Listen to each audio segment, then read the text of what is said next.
You want more efficiency.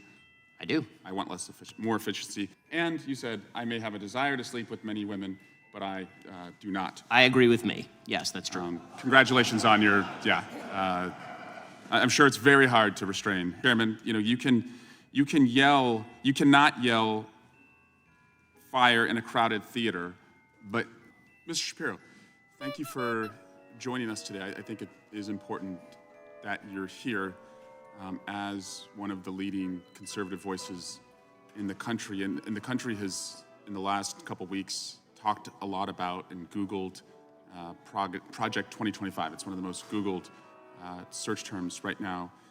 And you're not going to get any censorship from me. So I just wanted to know, from your perspective, I think it would help us understand, on just like a scale of 0 to 100%, how much do you support Project 2025? I think, like President Trump, I haven't looked all that deeply at Project 2025, but it seems that Democrats on this committee, sort of like Peter Pan and Tinkerbell, if they say Project 2025 enough, their presidential candidate becomes alive again. And so, well, let's just talk about pieces of it, and I guess you can tell me if you support it. You probably want less bureaucracy, right? I do. I want less bureaucracy. You want more efficiency? I do. I want more efficiency. You want taxpayer money spent wisely? I do. Congrats on becoming a Republican. Yeah. My parents would be proud.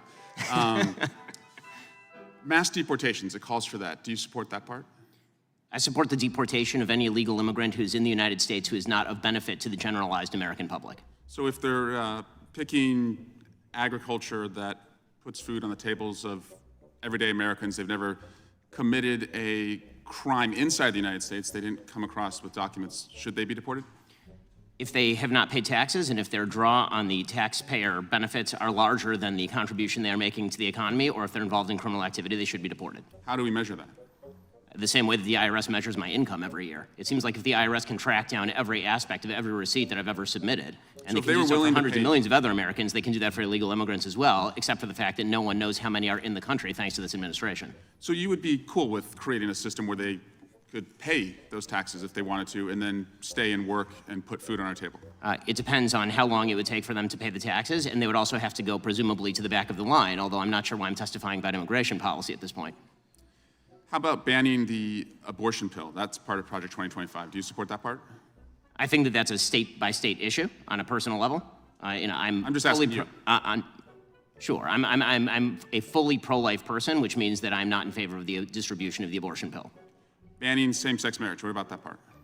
I am in favor of traditional marriage between a man and a woman, and I'm perfectly fine with anyone having any sort of voluntary sexual arrangement they seek. That's a different thing from whether the government should attach benefits to that personal relationship. But you think it's a sin to have same-sex marriage? I mean, I'm confused. Are you asking me as a religious Jew what I think about biblically? I'm just asking, is it a sin to be gay? Is it a sin to be gay? I mean, how long do we have here? 2 minutes? I mean, if the basic idea is that sexual orientation is up for government regulation, I'm not in favor of the government regulating the private consenting sexual activity of adults. That is a different thing, once again, from whether the government ought to engage in actual benefits for particular sexual arrangements that adults make. But again, just you to me, is it a sin or not? From a religious Jewish perspective, orientation is not a sin, but activity is. That's also the same perspective of most major religions, so far as I'm aware. And how about cutting Social Security? Do you support that part of 2025? I'm not sure what Project 2025's position on Social Security is. I'm in favor of the restructuring of Social Security along the lines of privatization and lowering and increasing the retirement age, because you, as well as every other congressperson, knows Social Security is going to go bankrupt, and yet everyone seems to have an interest in lying about it for the next decade and a half until we have to take austerity measures or radically increase inflation or taxes. And bans against books about slavery. Do you support that part about? Why would I possibly be in favor of bans about books about slavery? That would be absolutely ridiculous. What I am in favor of is the idea that school libraries should be able to make decisions along the lines of what exactly is appropriate for, say, a 7th grader and whether they ought to be treated to cartoons and genderqueer. That's not quite the same thing. And just because we found some receipts, you did say, I think homosexual activity is a sin. Yes, I'm a religious Jew, that's true. There's a genetic component. You found me out. Orientation. But the view of all religious people I know has always been that sexual behavior is something that is up to you. And you said, I may have a desire to sleep with many women, but I do not. I agree with me. Yes, that's true. Congratulations on your, I'm sure it's very hard to restrain yourself. Mr. Chairman, I just want to shift to Alvin Bragg. He was supposed to be here this week, and he's not coming. And Hunter Biden was supposed to testify. Now he's not testifying. We were supposed to have votes on articles of impeachment, and we didn't. And again, we're just wondering, you guys write great press releases, but the payoff seems to never come. And so I guess we will keep waiting, and we'll do hearings like this. And finally, Chairman, you cannot yell fire in a crowded theater, and that's a restriction on speech, as you have recognized before.